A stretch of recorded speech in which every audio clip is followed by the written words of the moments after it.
Have you seen the new DJI promo clips floating around lately? Even if you haven't watched them, chances are you've already seen creators talking about the Avata 360. And here's the interesting part.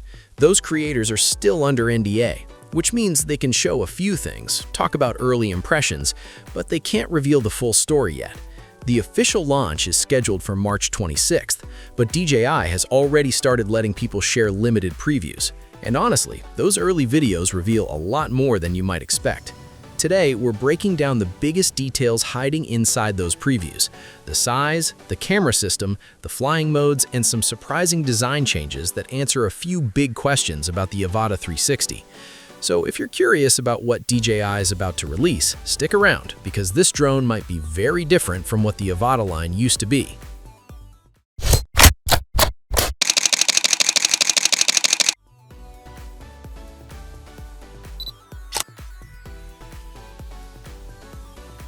The first thing that immediately stands out in those early creator videos is the size.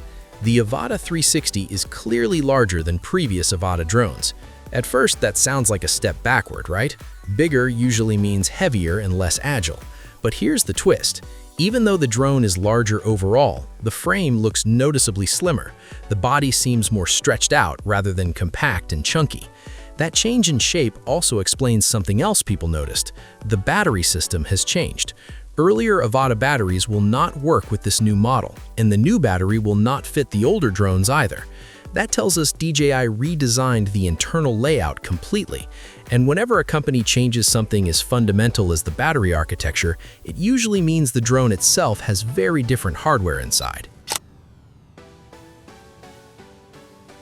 Another question people kept asking was compatibility with goggles.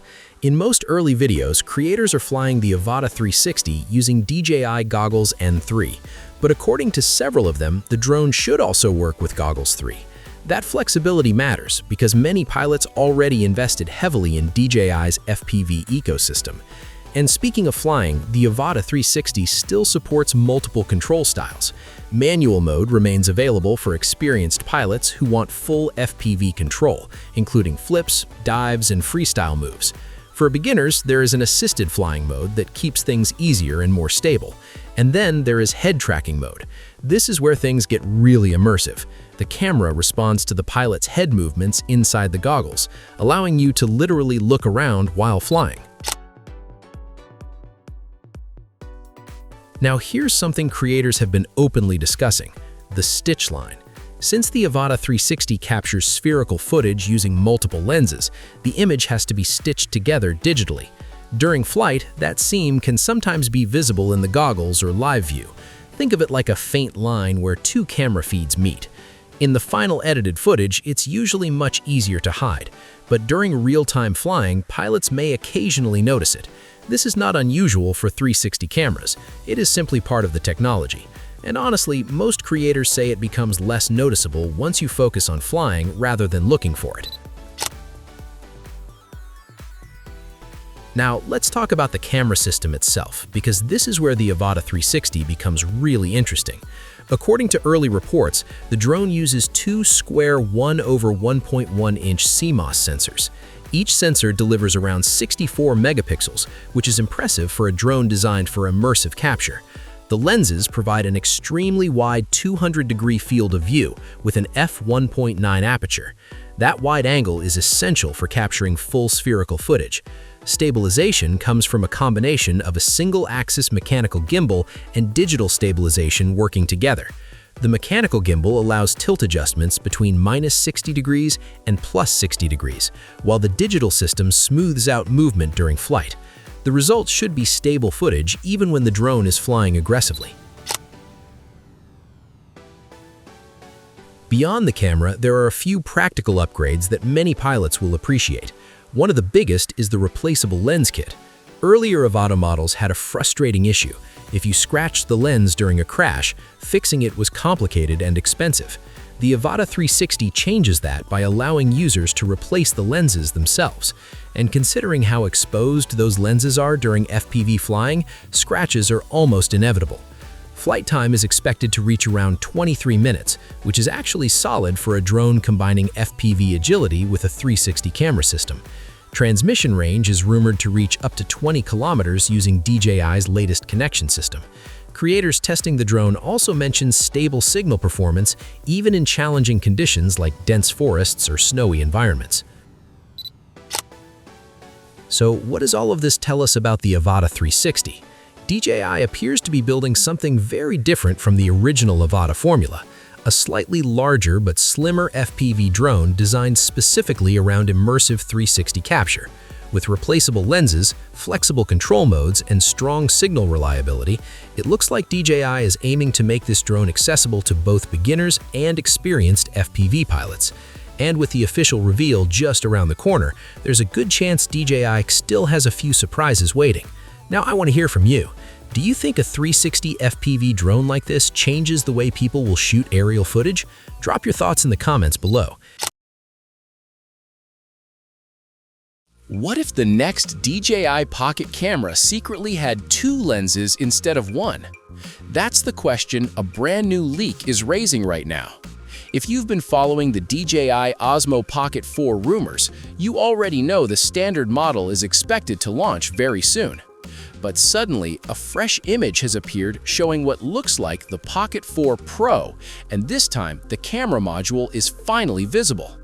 In today's video, we're breaking down what this new leak reveals, why the vertical dual camera design matters, how it might work with DJI's gimbal system, and why a new competitor called Luna could shake things up before the Pocket 4 Pro even launches.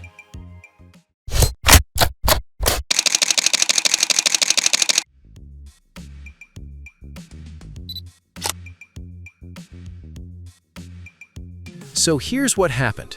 Well-known leaker Igor Bogdanov recently shared an image that appears to show the DJI Osmo Pocket 4 Pro camera head.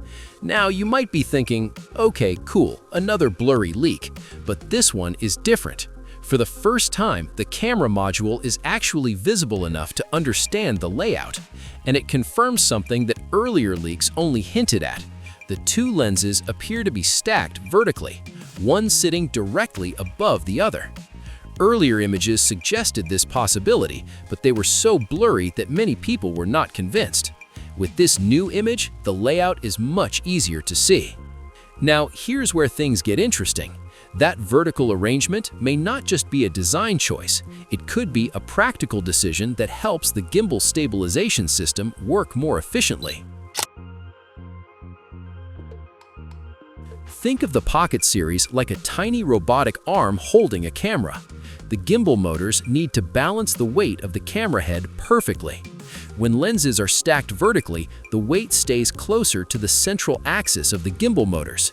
That means smoother balance and potentially more stable footage. Trust me on this one. In a device this small, even tiny shifts in weight distribution can affect stabilization performance. So stacking the lenses vertically might be DJI's way of keeping everything aligned with the gimbal structure. On paper, it sounds simple, but in real life, this kind of mechanical design decision can make a huge difference in how stable the video looks. Now, let's talk about what those 2 lenses might actually be doing. Current speculation suggests the Pocket 4 Pro could feature a primary wide-angle camera paired with a larger 1-inch sensor. That would already be a big step for image quality in such a compact device. The second lens is rumored to be a telephoto option offering around 3 times optical zoom. So instead of relying purely on digital cropping, the camera could physically switch lenses when zooming. If that turns out to be true, it would give creators much more flexibility when filming travel videos, vlogs, or cinematic shots. Of course, we still need more reliable information before confirming any of this, but the dual lens layout certainly makes that scenario plausible.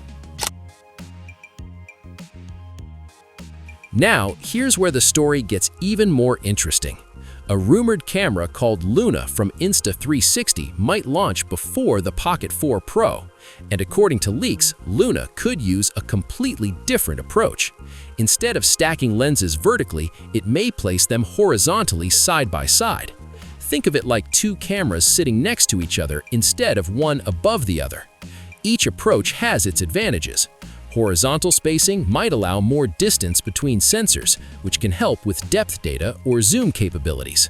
But the vertical setup could integrate better with compact gimbal stabilization systems.